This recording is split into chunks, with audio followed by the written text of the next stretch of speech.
गुरु प्यारी सात संगत जी, राधा स्वामी जी। संगत जी, 21 सितंबर 2025 को ब्यास में बाबा जी सत्संग में नहीं आए जी, जिसके चलते सारी संगत की आंखों में आंसू आ गए थे जी। बाबा जी सत्संग में उपस्थित नहीं हुए तो उनकी गद्दी आज खाली ही रही थी। बाबा जी के ना आने से पूरे पंडाल में एक अजीब सा सन्नाटा छा गया। सभी के मन में यही प्रश्न था कि आखिर ऐसी क्या बात हो गई, बाबा जी सत्संग में नहीं आए। बहुत सी संगत तो रोने भी लगी। आज हुजूर जी ने सत्संग फरमाया जी। हुजूर जी ने लगभग 1 घंटा 5 मिनट तक संगत के साथ बहुत सी ऐसी बातें गहराई में साझा करी। सत्संग के दौरान सत्संग का एक एक शब्द बहुत ही नया और नए उदाहरणों से भरा हुआ था। हुजूर जी ने आज जात पात, नवरात्रा, दिवाली, भगवान राम के बारे में भी बहुत कुछ समझाया जी। पूरा सत्संग हम आपके साथ विस्तार में बांटेंगे जी। आज हुजूर जी ने तीसरे पातशाह की वाणी जग जीवन साचा इक्को दाता पर सत्संग किया जी। यह वाणी वही वाणी है जिस पर पहले हुजूर महाराज जी बार बार चर्चा करते रहते थे। इस वाणी को महाराज जी विशेष प्रेम से सुनाते थे, क्योंकि इसमें संत मत के ठोस और मूलभूत सिद्धांत समाये हुए हैं जी। हुजूर जी ने समझाया कि इस वाणी में सबसे बड़ा प्रश्न यह है कि असल मालिक कौन है। हम में से अधिकतर लोग अब तक ऐसे सही ढंग से नहीं समझ पाए हैं जी। संत जन हमें यह युक्ति समझाते हैं कि अपनी वर्तमान अवस्था को देखो। हम दूर दूर से सत्संग सुनने इसलिए आते हैं क्योंकि हमारे भीतर मालिक से मिलने की चाह है, प्रेम है। लेकिन फिर भी कोई ऐसी कमी है जो हमें मालिक से दूर कर देती है। हजूर जी ने आके कहा, हमें अपने अंदर ऐसा प्रेम जगाना होगा जो केवल मोह तक सीमित ना रहे, बल्कि पूर्ण समर्पण बन जाए। फर्क कहाँ है? फर्क यह है कि हम सुनते और सोचते तो हैं, लेकिन इसे अम्ल नहीं कर पाते, जीवन में नहीं उतार पाते। जो ज्ञान हमें सत्संग से मिलता है, जो समझ हम ग्रहण करते हैं, उसे व्यवहार में नहीं लाते। सत्संग का असली लाभ तभी है जब हम इसे अपनी जिंदगी में उतारें और अपनी जिंदगी को बदल पाएं। वरना हम केवल बातें करते रह जाते हैं, लेकिन जीवन वैसे ही चलता रहता है। हुजूर जी ने आगे समझाया, सबसे जरूरी बात तो यह है कि मालिक एक है। वही एक ओंकार वाणी में भी आता है, मालिक केवल एक है। इसीलिए तो लिखा गया है, सपना जिया का एको दाता सो में बिसर न जाए। इसी सत्य को बाइबल में भी व्यक्त किया है, Lord over God, God is one. और मुसलमान इसे रबुल आल मिलान भी कहते हैं, अर्थात वो खुदा जो सारे अलम का पालनहार है। हिंदू उसे एक ब्रह्मा कहकर पुकारते हैं। जैसे किसी परिवार में एक मुखिया होता है, ठीक वैसे ही देश का प्रधानमंत्री भी देश को चलाने के लिए होता है। वैसे ही इस संपूर्ण सृष्टि का संचालन एक मालिक कर रहा है। हर जीव जिसने जन्म लिया है उसी की रचना है, लेकिन इंसान ने अपने स्वार्थ के लिए अलग अलग नाम, जाति और पहचान बना ली है। बचपन में हमें एक नाम दिया गया था, फिर स्कूल कॉलेज जाते समय हमने अपने साथ फिर एक नया नाम जोड़ लिया। इसके बाद जात पात, काम धंधे और सामाजिक भेदभाव में खुद को और भी बांट लिया। विविधताओं के इस संसार में हमने यहाँ तक कर दिया कि निराकार को भी आकार देने की कोशिश कर डाली, उसे भी अलग अलग रूप और नाम दे दिए, जबकि मालिक की असली हकीकत शब्दों से बयान ही नहीं की जा सकती। दुख की बात यह है कि आज सबसे ज्यादा खून खराबा धर्म के नाम पर ही हो रहा है। शायद ही किसी और वजह से इंसान इतना लड़ा हो। हुजूर जी ने कबीर साहब की वाणी का उदाहरण लिया। कहा, हिंदू कहे मेरा राम प्यारा, मुसलमान कहे रहमान, आपस में लड़ मरे कोई ना करे पहचान। आज तक कोई भी उस मालिक को वास्तव में पहचान ही नहीं सका। सच तो यह है कि मालिक तभी हमारे अंदर प्रकट होगा जब हम हर इंसान को बराबर मानेंगे। अगर हम इंसानों को एक सा नहीं देख सकते तो उस परमात्मा को भी समझ नहीं सकते। वो वही रब है जो सबको जीवन देता है। हजूर जी ने एक उदाहरण बिजली का दिया जी। आज हम देखते हैं बिजली एक ही है, लेकिन अलग अलग यंत्रों में अलग अलग काम करती है। बिजली बदल नहीं सकती, लेकिन उस एक बिजली से न जाने कितनी ही मशीन चल रही है, कितने ही यंत्र चल रहे हैं। उसी तरह मालिक भी एक ही है, पर उसके रूप अनेक दिखाई देते हैं। इसीलिए वाणी में आता है, आपे हरी रंग है, आपे बहुरंगी, जो तुस भावे नानका, साई गल चंगी। मालिक तो एक ही है और उसी से धुन जोत और प्रकाश प्रकट हुआ है। और यही कारण है, कबीर साहब ने कहा, अव्वल अल्लाह नूर उपाया, कुदरत के सब बंदे एक नूर ते, सब जग उपजा, कौन भले कौन मंदे। हुजूर जी ने फरमाया, हमें मूल में जाना है, उस शुरुआत तक जब यह सृष्टि बननी शुरू हुई थी। एक महाशक्ति का विस्फोट हुआ, ऊर्जा और ध्वनि प्रकट हुई। अलग अलग परंपराएं और धर्म उसी सत्य को अपने अपने तरीके से समझाने का प्रयास कर रहे हैं। विज्ञान भी मानता है कि सृष्टि का निर्माण एक विस्फोट से पैदा हुआ, प्रकाश से हुआ। ग्रंथों में भी उस ज्योति का, उसी प्रकाश का वर्णन मिलता है, लेकिन हमारी सोच का दायरा इतना छोटा है कि हम उसे समझ ही नहीं पाते। हम मंदिर जाते हैं, वहां दीपक जलाते हैं, शंख बजाते हैं, मस्जिद में अजान दी जाती है, गुरुद्वारे में गुरु ग्रंथ साहिब का प्रकाश होता है, चर्च में भी मोमबत्तियां जलाई जाती है और घंटियां जाती है। इसका अर्थ यह है कि हम सब अलग अलग तरीकों और परंपराओं में उलझ गए हैं। हजूर जी ने आगे कहा कि सत्संगी लोग अक्सर यह दावा करते हैं कि हम तो अब सब धर्मों से ऊपर उठ चुके हैं, लेकिन जब बात अपने व्यक्तिगत जिंदगी पर आती है, खासकर शादी ब्याह की, तब सबसे पहले धर्म देखते हैं। जीवन साथी हमारे धर्म का है या नहीं है, फिर जात पात पर ध्यान देते हैं और उसके बाद कुंडली मिलाई जाती है। हजूर जी ने आगे समझाया, क्या मालिक ने हमें अधूरा बनाया है? जो लोग कुंडली मिलाने पर भरोसा करते हैं और कुंडली मिलाकर शादी करते हैं, क्या उनकी जिंदगी में कभी दुख नहीं आता? असल प्रश्न तो यह होना चाहिए कि इंसान अच्छा है या नहीं है। यही सबसे महत्वपूर्ण है, लेकिन हम उस पर विचार ही नहीं करते। आजकल तो दुकानों पर भी देखा जाता है कि लोग तीन तीन संतों की तस्वीरें लगाते हैं, अपने अपने इष्ट देवों की मूर्तियां सजाते हैं, जबकि असली मालिक तो एक ही है। हम सोचते हैं कि एक नहीं सुनेगा तो दूसरा सुन लेगा। हमारी सोच की उलझन इसी से जाहिर होती है कि हमने मालिक को बांट ही दिया है। फिर आगे हुजूर जी ने शब्द का अर्थ समझाया। हुजूर जी ने कहा, शब्द एक ऐसी शक्ति है जो हमारे भीतर है। जब यही शक्ति हमें छोड़ देती है तो हमारी मृत्यु हो जाती है। लेकिन इस शब्द की पहचान कैसे हो? यह तभी संभव है जब गुरु की कृपा हो। और असल गुरु कौन है?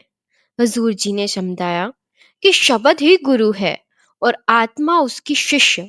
शब्द गुरु सूरत, धुन चेला, ऐसा हुजूर जी ने फरमाया। गुरु मोहे अपना रूप दिखाओ।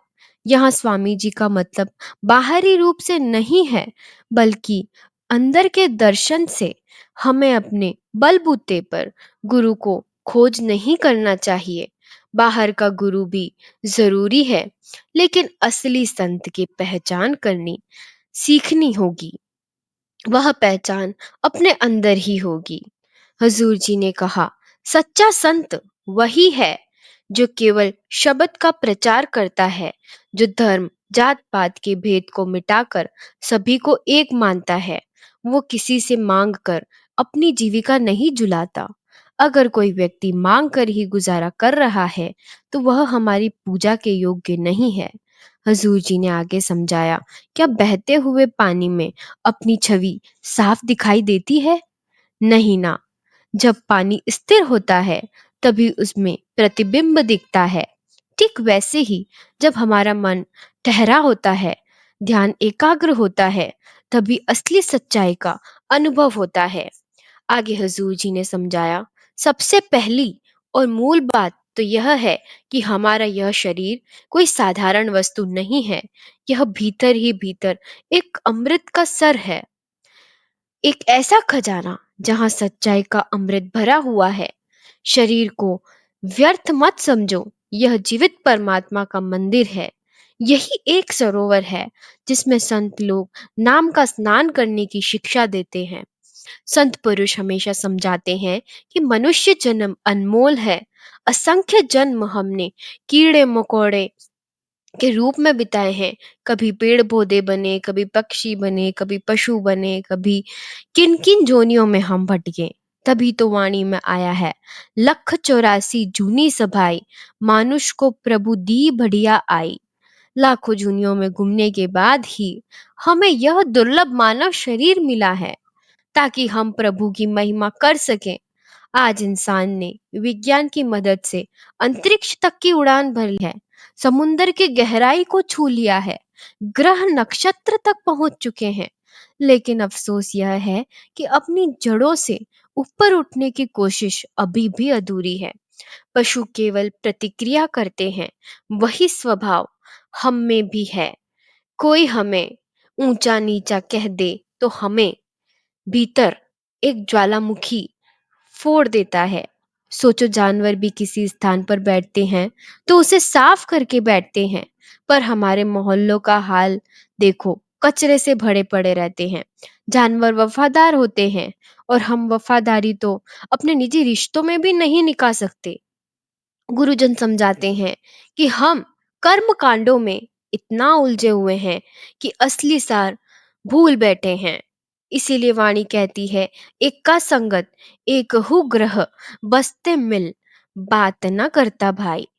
एक ही शरीर में आत्मा भी रहती है और परमात्मा भी, लेकिन हम इसे समझ ही नहीं पाते। असल में हमें 5 विकार घेरे हुए हैं, काम, क्रोध, लोभ, मोह और अहंकार। और इस युग में तो एक छठा विकार और जुड़ गया है, और वो है मोबाइल फोन। सिमरन के समय को हम टाल देते हैं, लेकिन मोबाइल पर घंटों गुजारना हमें कोई मुश्किल नहीं लगता। सुबह उठते ही 1 घंटा मोबाइल, रात को सोने से पहले भी 1 घंटा मोबाइल। तो सवाल यह है कि क्या हम भजन सिमरन में वो समय नहीं दे सकते? हालत तो यह हो गई है कि अगर किसी दिन मोबाइल हाथ में ना आए तो हमें बेचैनी और घबराहट होने लगती है। हजूर जी ने आगे समझाया, अब कोई कहेगा कि मोबाइल जैसी बात सत्संग में क्यों उठाई जाती है। इसका कारण यही है कि सत्संग में हर उस चीज की चर्चा होती है जो हमें मालिक से दूर करती है। यहाँ हमें आईना दिखाया जाता है ताकि हम सच को पहचान सके और आत्मा को उसके असली घर तक ले जाने का प्रयास कर सके। संत महापुरुष समझाते हैं कि जब इंसान नाम के रस में रंग जाता है तो वह परम हंस की तरह वैरागी बनकर अपने असली घर की ओर ध्यान लगाता है। इसी संदर्भ में अक्सर बुल्ले शाह जी का प्रसंग भी सुनाया जाता है। बुल्ले शाह साहिब सैयद परिवार से थे। उनके पास रिद्धियां सिद्धियां भी थी और भीतर में कुछ मंजिलें भी देख चुके थे, लेकिन फिर भी उनके हृदय में तड़प थी। वो अपने सच्चे गुरु की तलाश कर रहे थे। जब इनाया में समझाया कि मुलाकात हुई, बुल्ले शाह जी के मन में एक झिझक थी। मैं बड़े खानदान से हूँ और यह छोटी जाति के हैं, मैं इनके पास ज्ञान कैसे ले सकता हूँ। मगर भीतर की बेचारी ने उन्हें मजबूर किया जी, और वे पूछ बैठे, हुजूर, रब को कैसे पाया जा सकता है?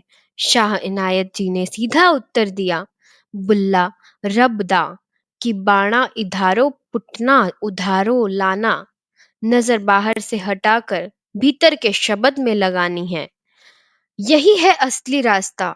जब इंसान भीतर से शब्द से जुड़ता है तो उसके विकार धीरे धीरे मिट जाते हैं। आगे हजूर जी ने समझाया, सिकंदर ने पूरी दुनिया जीती थी, मगर क्या उसे सच्ची खुशी मिली? अलेक्जेंडर ने कहां कहां जाकर खोज नहीं करी, लेकिन क्या उसे सच्ची खुशी मिली? आज करोड़पति खरबपति से पूछ लो, क्या वे सचमुच सुखी हैं? सबसे बड़े देश भी वर्षों से युद्ध में उलझे हुए हैं। क्यों? केवल इसलिए कि उन्हें और जमीन चाहिए। लेकिन असली शांति तो तब भी नहीं मिलती जब इंसान वैरागी बनकर भीतर की ओर लौटे।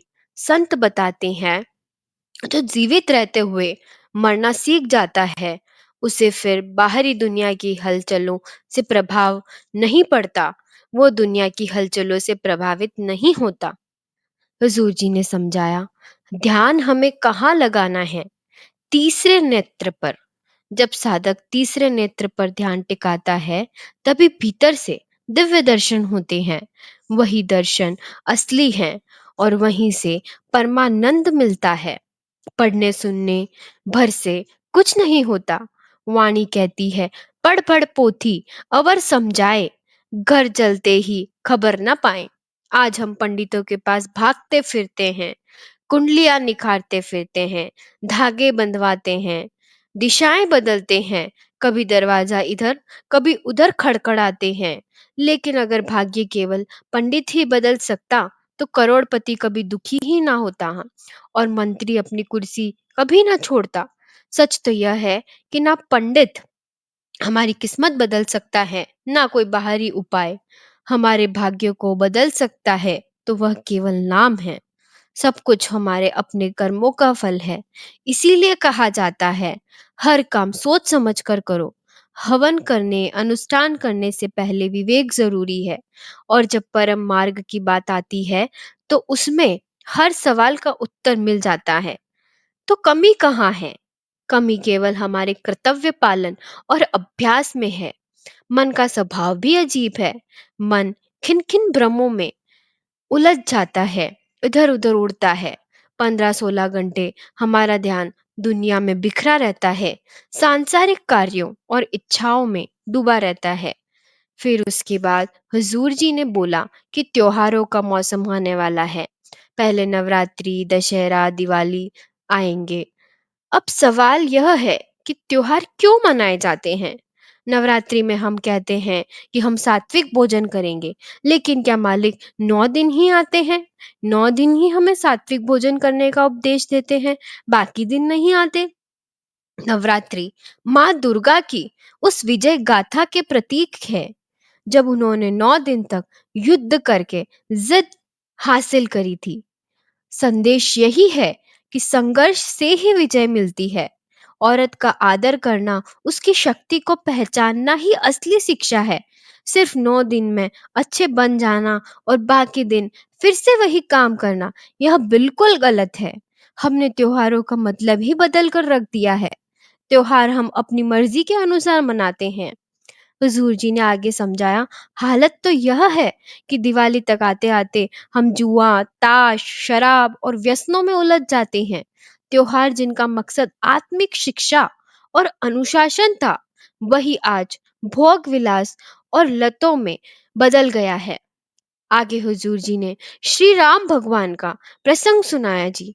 कहा, राम जी के पिता राजा दशरथ ने आदेश दिया था और रामचंद्र जी 14 वर्ष के लिए वनवास चले गए थे। सोचो, अगर हमसे हमारा पिता कह दे तो क्या ये हम कर सकते हैं?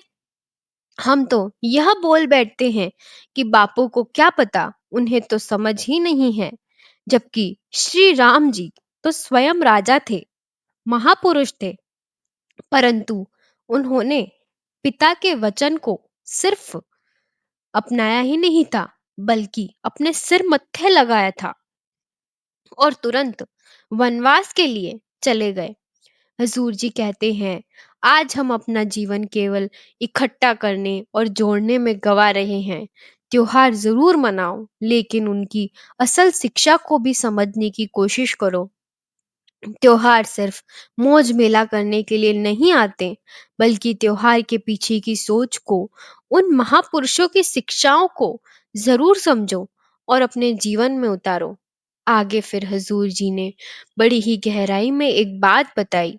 हजूर जी ने कहा, कभी हमने अपने माता पिता को दिल से बात करके कुछ समझाने की या उनसे बात करने की कोशिश की है? आजकल तो सारे त्योहार केवल शोर शराबे में हो जाते हैं। फिल्मों का हाल देख लो, बॉलीवुड के गीतों पर भजन बनाए जा रहे हैं, वही धुनें हमारे भीतर गूंज रही है।